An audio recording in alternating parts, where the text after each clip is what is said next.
Hello and happy Tuesday morning. So today we are reading in chapter 8 of 2 Kings. And by the way, welcome to Read Aloud 3, where it's you, me, and the Trinity. This is the subtitle to this chapter. First subtitle. The woman from Shunem returns home. Remember this name of this place, Shunem. Was it just from the last chapter? Sorry. I thought it was farther back. We'll just have to go back and see, won't we? At another time. Let's go ahead and move forward.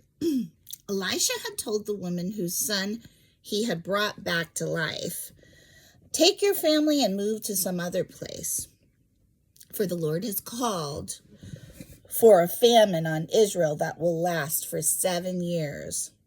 So the woman did as the man of God instructed. She took her family and settled in the land of the Philistines for 7 years. After the famine ended, she returned from the land of the Philistines, and she went to see the king about getting back her house and land. As she came in, the king was talking with Gehazi.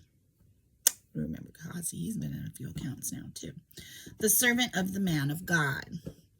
The king had just said, "Tell me some stories about the great things Elisha has done." And Gehazi was telling the king about the time Elisha had brought a boy back to life. At that very moment, the mother of the boy walked in to make her appeal to the king about her house and land. "Look, my lord, the king," Gehazi exclaimed. "Here is the woman now, and this is her son, the very one Elisha brought back to life by God's power." Obviously, God did it. "Is this true?" the king asked her. And she told him the story. So he directed one of his officials to see that everything she had lost was restored to her, including the value of any crops that had been harvested during her absence. Praise God. Next subtitle is Hazael murders Ben-Hadad. Ben-Hadad.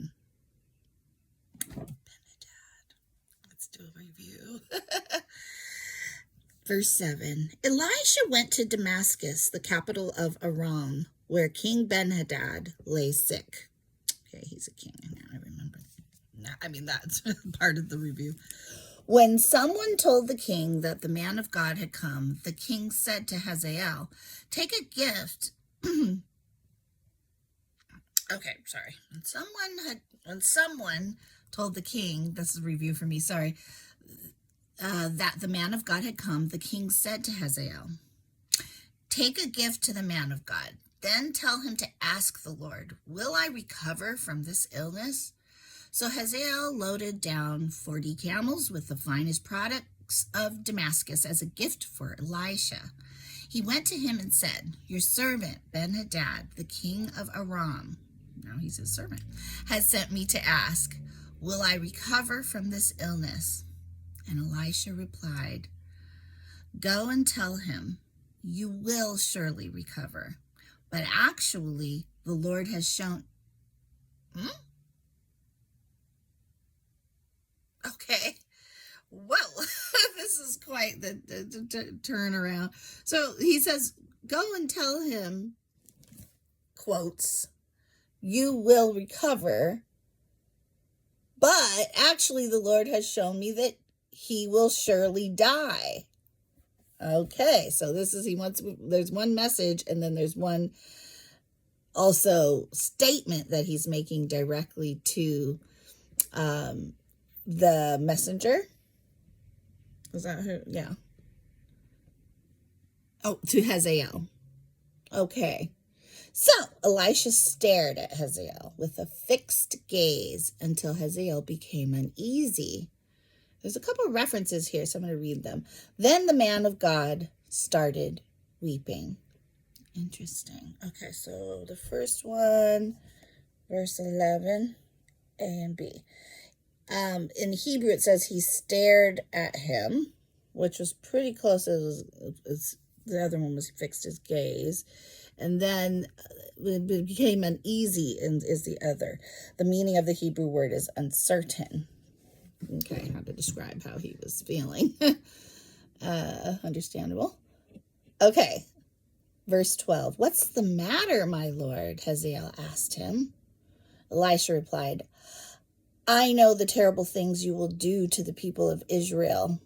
You will burn their fortified cities, kill their young men with the sword, dash their little children to the ground, and rip open their pregnant women.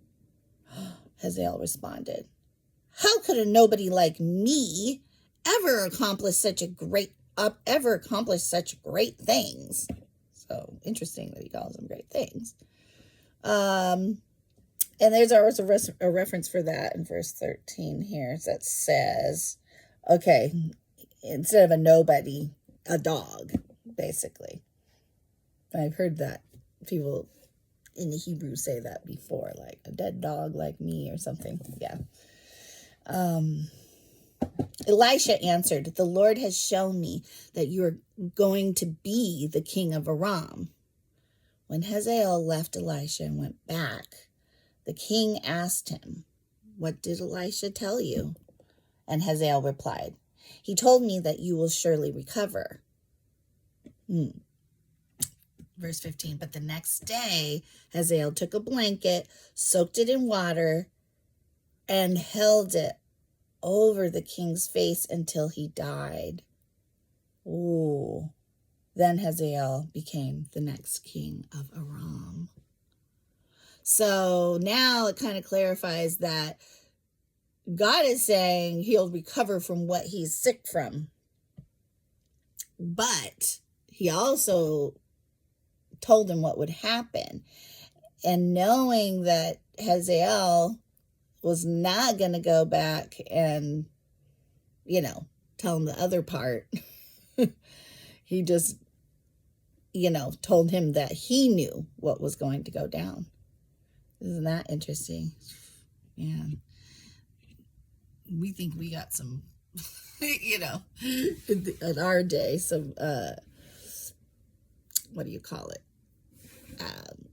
Suspenseful storylines and such, thrillers or whatever.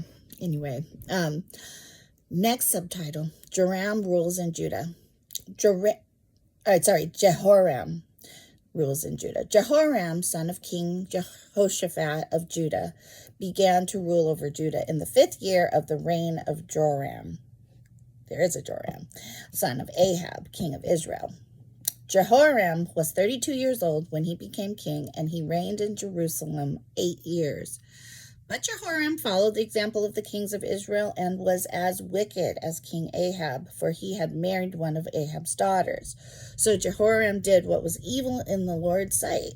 But the Lord did not want to destroy Judah, for he had made a covenant with David and promised that his descendants would continue to rule, shining like a lamp forever. Verse 20, during Jehoram's reign, the Edomites revolted against Judah and crowned their own king. So Jehoram went